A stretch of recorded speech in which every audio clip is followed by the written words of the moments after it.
Finally, we have Hugo Bonin, who is an activist with CLASSE, the large student coalition on strike, and he has served as the interim spokesperson.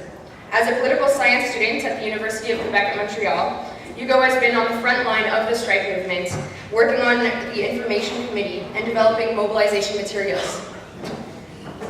He has also studied at the English language campus of Concordia as a women's studies student, and participating actually in their first ever student strike. Hi everyone.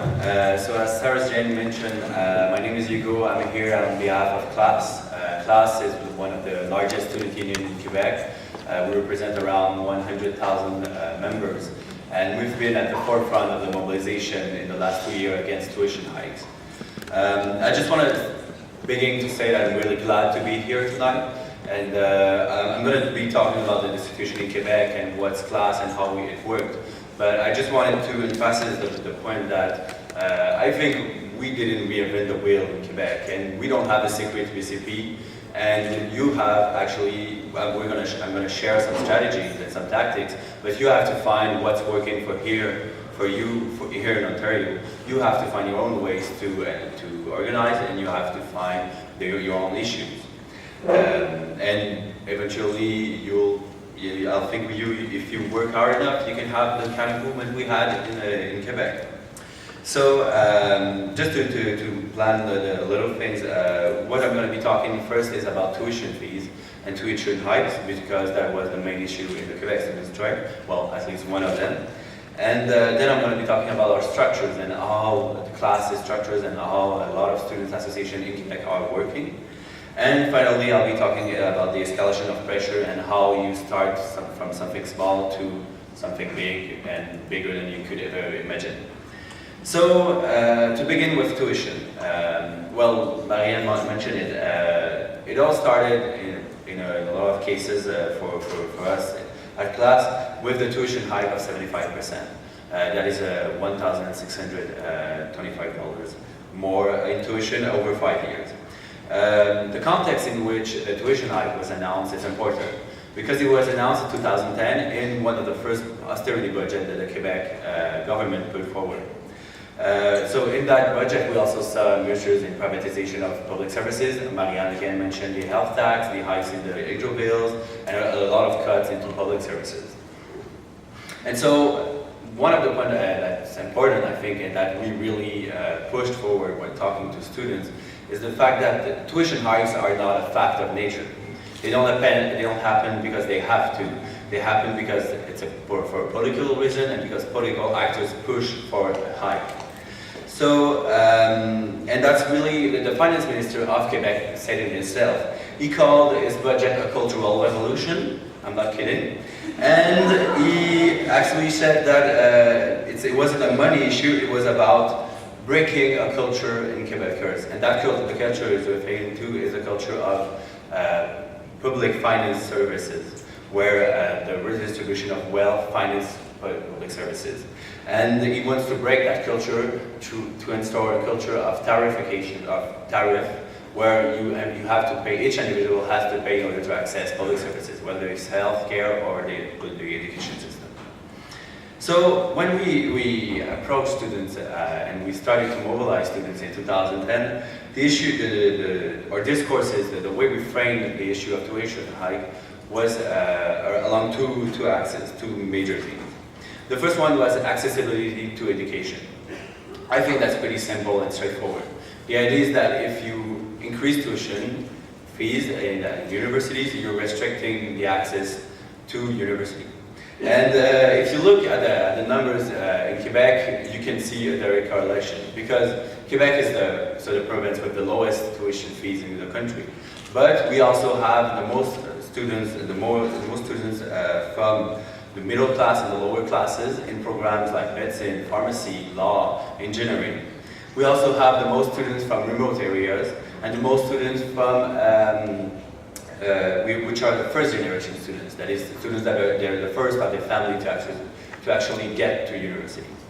And contrary to what some right-wing columnists in the Toronto Star frames, with the low tuition in Quebec and the existence of CEGEPs, which are free colleges that are mandatory between high school and university.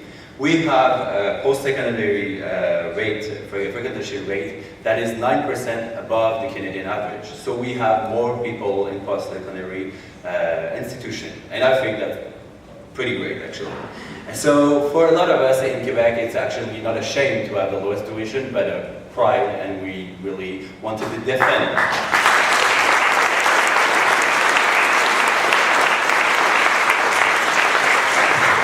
And so we talked a lot about accessibility, but we also talked about what's had play in other universities in Quebec and in a lot of countries in the West and throughout the world actually. The fact is that tuition hikes are directly related to privatization of universities. In French we call it the marchandisation de l'université, the commodification of universities. And it's a rather complex issue. I'll try to go over some points here. So the thing with the privatization of the university is the idea that when you increase tuition, it does not affect only who goes to university or how many people can go to university. It fundamentally changes the nature of university. And that's because when you have high tuition fees, what you do is that you create debt and student debt. And so people, when they know that they will graduate with something like $40,000 of debt, they'll be looking for programs that will actually pay back that debt in the future. And so programs like philosophy, social sciences, arts, literature will be at the bottom of that list. And so you create a university where it's really about developing some technical skills that will allow you to have a job that pays better in the future. And so it changes the nature of the university because it's not about what university were at the beginning. University was supposed to be a place of learning and of emancipation, as Marianne talked about. And we also see it in the way that university function. For example, in Quebec, each time there's been a tuition hike, because there has been some, we saw that the public funding of the university was decreasing as the private funding, which is tuition hikes and philanthropy from corporations, was increasing. So you have a changing in the nature of the university. It's less and less a public institution and more a private institution. You also see it, as I said, in the way that the university works because, for example, with the privatization of the university, you have more and more emphasis put on commercial research and less on fundamental research and teaching. And if you look at the numbers and the budget of universities in Quebec, and I think I can say in Canada and in a lot of places, you see it really. There's tons of money being poured in universities, and it mostly goes through commercial research. Actually, we in Quebec, in the University of Quebec, receive more money than the University of Ontario. For each student, in Quebec we receive $2,000 more than for each student in Ontario.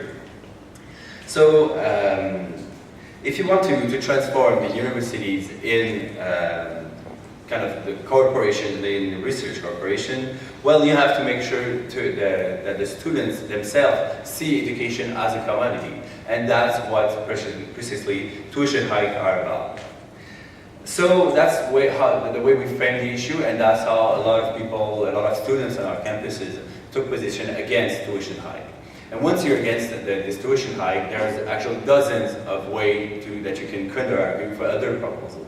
So as I said, we critique the way that the university are funded and where the money is going. But we also think that it's not about the student that don't want to pay the bill. It's about having a public funding for something that benefits to the society as a whole. So that's where kind of arguments and of the discourse of class. But all those arguments, all those ideas, all those great numbers wouldn't be effective if we didn't have some structures and some activists to put them into practice and to actually create a movement. And so I want to talk about the structures and the way the Students' Union work in Quebec, because I think that's really one of the key things to understand why things got the way they are. The Quebec student movement, and especially at CLASSE, puts a lot of emphasis on democracy and direct democracy. The way that the student union are structured is the idea that the General Assembly is the base of the student union, and that all important decisions should be made in General Assemblies. So I'll give you an example of how the mechanic works by actually giving one. What I'll do, let's say you're a student in a university in Quebec, you're a member of CLASSE, well, your Students Association is a member of CLASSE, and you want to organize a day of action in solidarity with Ontario students. So you want to have Quebec students and Ontario students mobilizing and doing something together on the same day. So it's a pretty good idea. Like, I think you can agree to try to build some links between Ontario students and Quebec students. But if I'm all alone on my campus thinking that, there's not much I can do. I don't have the resources, I don't have the links with the other organization. Anyways, I can do pretty much nothing. So what I'll do is I'll go to my General Assemblies. And there are General Assemblies a few times per semester, every year in all the student union in Quebec. And this is where all the important decisions are made. Actually, the executive or the council of the student union is only there to execute what has been voted in the General Assembly. They're not here to tell how to run the whole thing. It's the General Assembly, it's the students in the General Assembly that tell them how to do it. And so I'll go to my General Assembly and I'll propose my idea. And so we'll talk about it. It might take some time, but still we'll talk, we'll debate. Eventually we'll vote on it. And if it's adopted, then it becomes the mandate of the executive or the council to put that idea into reality. So what they'll do, if they're a member of CLASSE, they'll go to our convention. And so our conventions are kind of like the General Assembly. Every student union sends delegates to the convention, and we discuss, we debate, and we adopt position. And all the important decisions of CLASSE are made that way. Every, like the decision to oppose tuition hike was made that way, to launch a strike campaign was made that way. Every important decision will be made in the convention, and it's really important to understand the principle of delegation. It's the idea that my students will delegate. I don't care what are their opinion on my idea of having this day of solidarity with Ontario and Quebec students, because they have to defend what has been adopted in the General Assembly. So if you're smart enough, when I propose my idea in my General Assembly, I also try to contact other student unions so that they would adopt the same idea. And so everybody meets at the convention, we debate, and we adopt this day of action. And then it becomes the job of the national, the Quebec-wide executive to put it into practice. So they'll call the Ontario student organization, they'll publicize it in the media, they organize a protest and whatever. And really, all the important decisions of a class were made this way. During the strike, there was, for example, 1 GA per week and 1 convention per week. So it does take some time, and sometimes it looks it's heavy, but that's the way we work. And it's one of the key components to understand the success of the mobilization, because I think a lot of people went in the streets and went on the picket lines because they felt they had a say in the movement. It was because they took the street because it was their movement, and when they were in the General Assembly voting for a strike, they knew the consequences and they were willing to sacrifice time and sometimes more. A lot of them got beat up, students lost an eye, but they were all willing to do that. Well, maybe not all lost an eye, sorry, but like they were willing to take the street because they hadn't talked about it before in their General Assemblies. So that's the mechanic, but how to make it work actually? How do you get people to get involved? Well, here comes the idea of the concept of escalation of pressure. When we started to mobilize in 2010, there wasn't that many of us. I mean, I can basically say that it was 50 people who started the whole student strike in Quebec. And so we were, those people, and we did basic thing. We did mobilization. We went to students and we talked to them. And we woke up every morning at 7 a.m. To go on our campuses and to hand out flyers. And it was really frustrating because maybe 5% would pick up a flyer. Then eventually it grew bigger and 50% would pick up a flight. And then we were more and more people. And that's really important to say. It's the work that we put in that eventually paid off. So we started to mobilize, and we started small. I mean, we were talking about a petition, and everybody knows that petition don't change the world, but we did it anyway, because it's a good way to approach people and to talk about issues. And it's really something basic. Like, I mean, if you've done activism, you know that petition don't really change the world, but you're willing to do one because it's the first step in your campaign. And so after that, we did a demonstration. After that, we had a one-day strike. Sometimes we had 3-day strikes. We had bigger demonstration. And then eventually, on last November, we had this day of action where, you know, we were 200,000 on strike that day, 30,000 in the streets. And that's what we knew that something was going to happen. Because for the people that were in the street and that went on strike that day, it was the last stop before the general strike. They knew that if the government didn't change its mind, if the government wasn't willing to negotiate, we would go on strike for longer, for weeks, if that's what it took. And so the government didn't change its mind. It didn't even acknowledge our presence. And so the students in winter had their general assemblies and voted to go on strike. And we planned that because we wanted to be sure, you know, that the votes were going to be positive. So what we did, there were some campuses where we knew the strike was going to pass, so we had them voted first, and then that created some momentum, and then everybody joined. Well, not everybody, and I think that's important also to remember is that it's a democratic movement, so a lot of students' associations actually voted against the strike, just like Dawson, and they're not the only one. And sometimes they voted against the strike, and a few weeks later they would have another vote and vote to join this time. And that's how the movement grew bigger and bigger. And then we had this general strike. I want to talk maybe about what is a student strike, because sometimes there's a lot of confusion. A student strike is not a boycott. It's not an individual with an ID that, you know, I'll stop going to my classes. Or it's not sometimes, as you can see in the media, the idea that there's a lot of demonstration happening, but that's pretty much it. A student strike really means that nobody goes to class. If a student union votes to go on strike, there's no class happening. And since we have this history of student strike, in some cases when the union would go on strike, the administration would say, okay, we respect your decision and we won't interfere. So there's no classes happening because you say you're on strike. That's great. But in some cases, you had to enforce the strike.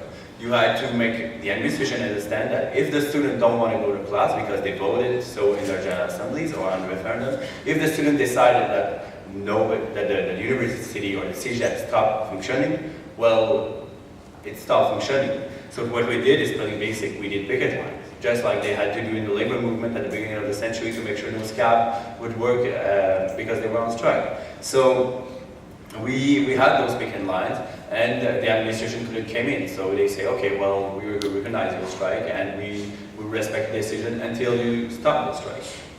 And maybe you're asking yourself, why would a student want to go on strike? I mean, you're going to only lose your semester, and like you're paying all this high tuition, and it's only affecting you. You're the one losing. You're kind of stupid to do it. So, and I think it's a kind of, well, it's totally false, because first of all, when you're on strike, what you're doing is you're talking the language of the government, which is money. And by being on strike, so there's no classes happening because there's no students in it. But the teachers, the support staff, everybody's still getting paid. And at the end of the strike, the government has to extend the semester, and so to pay overtime for all those teachers and all those support staff. And that costs a lot. And also, when you're on strike, you have all the time of the world to organize protests, to do creative actions. And Mariam talked about, you know, the brick wall in front of the office, but there was other stuff. For example, some students unleashed thousands of locusts in a university, and like that, you know, they had to shut it down and clean it. So it was because, you know, we were on strike, so we were thinking, what can we do to, you know, kind of disrupt the normal way of things? Oh, let's unleash thousands of locusts in a university. And we really created also a public debate, because when we were on strike and with the strike, actually, a lot of people started asking questions about, you know, what is education? What kind of education do we want? why do we have to pay more? Why couldn't we tax the corporation? Or why isn't education free? And it's interesting to note that there's been some estimations that say that actually the strike cost more to the government of Quebec because of the overtime and the teachers and because of all the police mobilization and everything. It costs more to the government than the 2 next year of the tuition hike. So that's basically, I'm not sure of the number, but let's say with the 2 next year of the tuition hike, the government will have something like 7 million. And with the strike, with the overtime of the teachers and with the police, it's actually cost more than that. So we see that's really not a money issue. It's a political issue because the government is willing to spend all that money actually not to, just to raise tuition when it's saying that it doesn't have the money. So that's why we went on strike, and that's why we're still on strike. But I want to conclude, and maybe we can go, because I didn't have the time to talk about Bill 78 and all that stuff, but we can talk about it later. But I want to conclude on the fact that all those arguments, all those assemblies, all those, those great ideas wouldn't have changed a thing if it wasn't for people mobilizing and people working. And that's really what we've been saying here all night. It's the reason the student strike worked is because people would go in the cafeteria, talk to everybody there, wait an hour, and then come back to talk to all the new faces. And that's how you put a campus on strike. You don't put a campus on strike with Facebook or Twitter. You put a campus on strike with blood, sweat, and tears.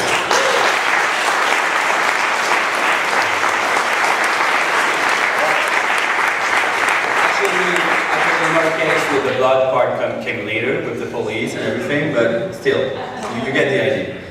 And so we never thought, we never thought at class that our strike would be so big. I mean, just like Mariam said, at the beginning we knew like everybody in the demonstration. We were a few hundred and we knew everybody. And then one day I was on my balcony, having a beer, relaxing, and then this demo came, this protest came in front of my door. So I joined, because that's what I do when I see a protest. And like there was 5,000 people maybe in my neighborhood, and which is like a poor neighborhood in Montreal. And there was 5,000 people, and I couldn't recognize a single face. And that's when I knew that we had a student movement, but it became something bigger. It became a social movement. And that's one of the reasons it became that way. There's Bill 78 and all that stuff, but there's also the fact that when we talk about education and tuition hike, we never talk about, it was never an issue of, I don't want to pay next year higher. It was an issue of what kind of public services we want and who should pay society to services that actually benefits to everybody.